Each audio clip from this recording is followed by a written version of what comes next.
Hey, welcome to EPN. My name is Victor Lucas, and we bring you the latest in everything cool every single day, thanks in a large part to our pals at the VFS School of Game Design.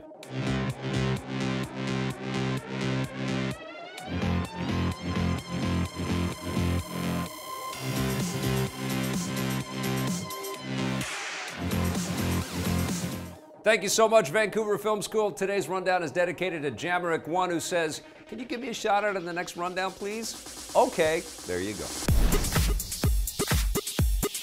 Hell might have frozen over because Sony is about to release a game on the Nintendo Switch. Yeah, you heard that right. The Japanese war game Tiny Metal, which is being published by Sony, is slated to be released November 21st on the PS4 and PC, as well as the Nintendo Switch. Needless to say, this caught us more than a little off guard. Sony hasn't worked with Nintendo in decades, and they're obviously big rivals in the gaming market. Tiny Metal isn't being published by one of Sony's regular PlayStation subsidiaries, though. Instead, it's being released by another Sony subsidiary, Sony Music Entertainment, through a new publishing label they created called Strategize. But all corporate gibberish aside, this means that Sony is releasing a game on a Nintendo platform. This is a big deal for two reasons. Not only are Nintendo and Sony rivals, but also Sony is apparently planning to use the new Strategize label to publish more games on the Switch. The press release from Sony announcing the publishing label says that they want to use it to release games regardless of distribution type, so Tiny Metal could be just the first of many games they release on the Switch. It's unclear what the PlayStation division thinks of all this, or if they had any say in the matter, but you know we'll keep you up to date on the latest details. Over on the PS4, Sony isn't being a very good sport about playing offline in the new Gran Turismo game.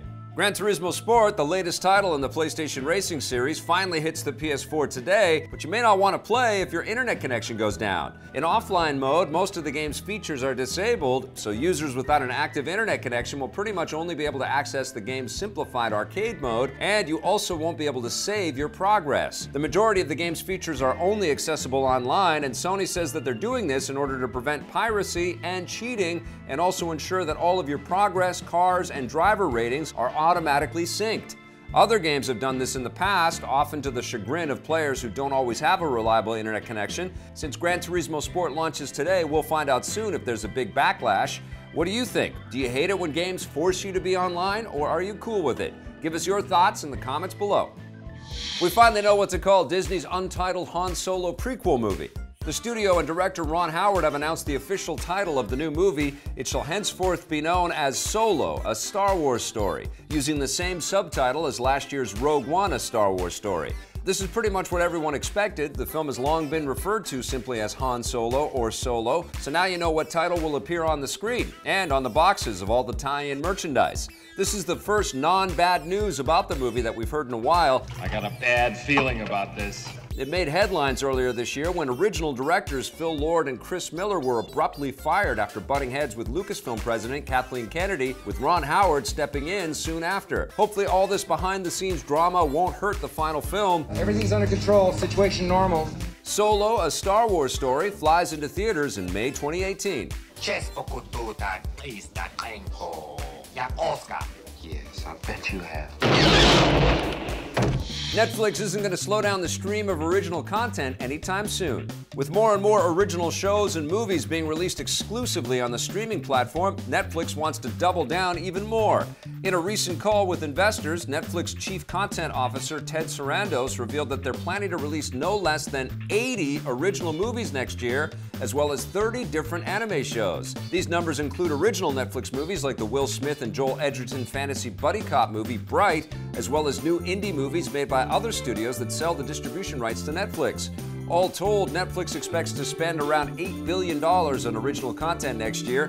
Doubling down could be Netflix's best way to survive. Big studios like Disney are in the process of pulling their films from Netflix and setting up their own rival streaming platforms. So creating more of their original content is the best way for Netflix to stay relevant. You know I'm right.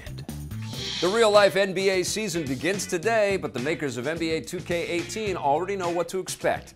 NBA 2K18 developer Visual Concepts has used the game engine and player stats to run a full simulation of the 2017-2018 pro basketball season. They predict that Oakland's Golden State Warriors will once again claim victory in the NBA Finals, beating the Boston Celtics in Game 5. The game makers have a pretty good track record and predicted that the Golden State Warriors would win last year, and they did, so place your bets accordingly. The real-life NBA season kicks off tonight. It looks like players all over the world haven't gotten over Overwatch. Blizzard has announced that their online shooter has just passed 35 million players worldwide. They haven't said if this number includes active players or just registered accounts, and they also haven't broken down which platforms they're on, but either way, it's a pretty impressive figure. The last time they released numbers was back in April when the game crossed 30 million players, so the game is still growing in popularity despite the fact that it was released more than a year and a half ago. Overwatch is actually only the second most popular Blizzard game right now. Their biggest hit is Hearthstone, which is estimated to have around 70 million players. Blizzard doesn't want their numbers to go down anytime soon. They've stated many times that Overwatch, like their other games, will continue to get new updates for years and years to come, so we haven't heard the last of Overwatch by a long shot. The best kind of DLC is the kind that you don't see coming. Ubisoft and Nintendo have released the first update for their crossover strategy game Mario plus Rabbids Kingdom Battle on the Switch. Known as the Ultra Challenge Pack, the DLC didn't have a firm release date until this morning when it was suddenly released, much to the surprise of Season Pass holders. It gives players 8 new ultra-hard challenges as well as 5 new co-op maps, which are designed to test the skills of veteran players. This is the first of 3 updates included in the game's Season Pass. The second 2 are expected to be a little bigger and add new story content, although they don't have release dates yet. We'll let you know if Ubisoft and Nintendo give them a surprise release as well.